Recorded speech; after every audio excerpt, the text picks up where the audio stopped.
Until recently, Chicago attorney and human rights activist Yasser Tabara was welcomed in Syria for helping develop the education system in the land of his birth.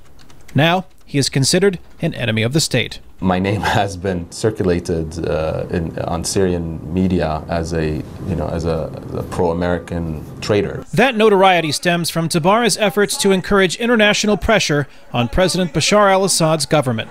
That your sacrifice inspires us.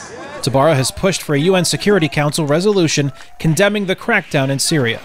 And he has prepared a case for the International Criminal Court to charge the Assad regime with crimes against humanity.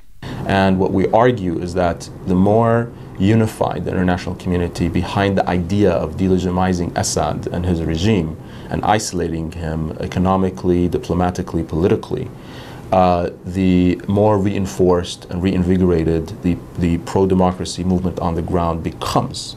Illinois State University political science professor Yusuf Safarti says that kind of international pressure has limited effectiveness without continued strife inside Syria. The most important thing is the internal pressure. So without the internal pressure, without people taking on the streets, without people in Syria demanding change, there won't be any change. But Safarti says outside help will encourage the pro-democracy movement in Syria to continue. The change has to come from the Syrian people, like it happened in Egypt. It was mainly the people power. But of course, they can always use international allies. They can use them for getting certain aid. They can use them for technology. They can use them for organizing their own protests and get somehow at least the psychological support of the outside world as well. That is precisely the role of Chicago physician Amar Bayraktar. He supports Syrian demonstrators on Facebook and has researched ways to get information out of Syria.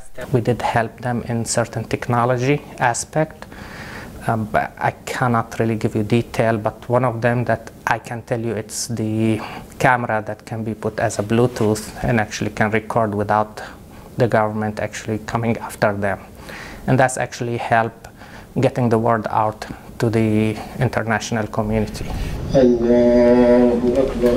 Dr. Bayraktar is a member of Chicago's large Syrian American community.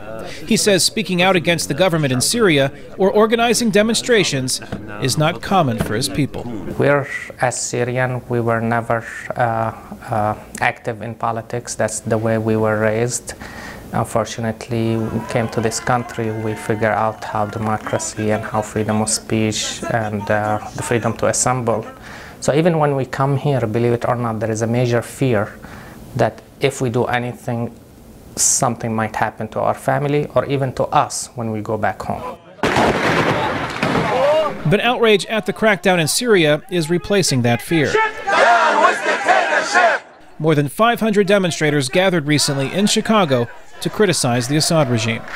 And as the strife in Syria continues, the more angry and mobilized Syrians outside the country become. Kane, Farabaugh, VOA News, Chicago, Illinois.